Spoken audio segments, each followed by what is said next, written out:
FNO Haute-Savoie, c'est une association de protection de la nature, mais aussi une fédération d'associations. On est à la fois une structure qui a des bénévoles, des membres adhérents individuels, et on fédère une cinquantaine d'associations sur le département. Donc chez FNO Haute-Savoie, en fait, on a une approche en 4 niveaux. Une approche dont on dit de connaissance, c'est-à-dire connaissance de la nature à travers des suivis scientifiques, des actions de terrain, des actions naturalistes, mais aussi de la connaissance sur les règles, les lois, l'étude du code de l'urbanisme, par exemple, ou du code de l'environnement. Toute cette matière qui nous permet de comprendre notre environnement nous sert derrière à développer la deuxième action qui est la sensibilisation, avec des outils pédagogiques qu'on utilise sur des stands, des interventions sur le terrain avec tout type de public, beaucoup de scolaires, mais aussi du grand public, des personnes handicapées, des agents de collectivités, des élus. Ça nous sert à faire la sensibilisation pour, en étape 3, chercher à convaincre, mais dans la concertation, dans l'écoute, qu'il faut prendre en compte les ressources naturelles, la santé humaine, le climat sur notre territoire, auprès des décideurs, tels que les élus dans leur commune, les élus sur leur agglomération au niveau départemental, pour faire en sorte que chaque projet soit le moins impactant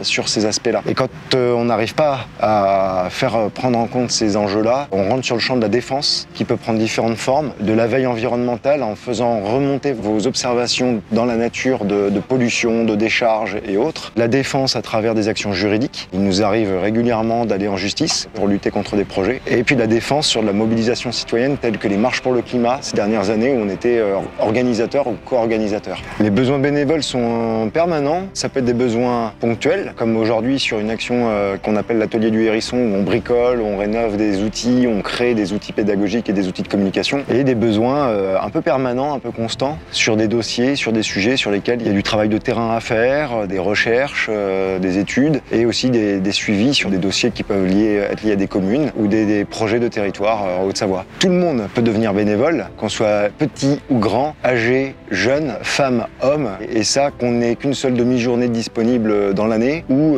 que l'on ait envie de venir très régulièrement, voire même tout le temps. Alors pour devenir bénévole, c'est très simple. Je suis un peu le guichet d'accueil, c'est-à-dire que moi, Benoît, je suis là pour savoir qui êtes-vous, d'où venez-vous, qu'avez-vous envie de faire, quelles sont vos éventuelles compétences et vos motivations. Et à partir de là, moi, je vais vous aiguiller sur ce que vous pouvez faire au sein d'actions existantes dans FNE ou vous accompagner si vous avez un projet, une envie de votre côté pour que ça s'intègre dans le cadre de nos actions. Plus on est de hérissons, plus on rit. L'union fait la force, donc c'est-à-dire n'importe qui peut venir, plus on est nombreux, plus on est visible, plus ça donne du sens à l'action et de la visibilité sur le département. Et c'est ça qui permet de faire avancer les causes environnementales qui sont aujourd'hui compréhensibles de tout le monde, étant donné les problématiques de sécheresse, de réduction d'énergie, de protection des espaces naturels, de la mobilité. Ça concerne tout le monde le comprend, et donc c'est le moment ou jamais d'agir.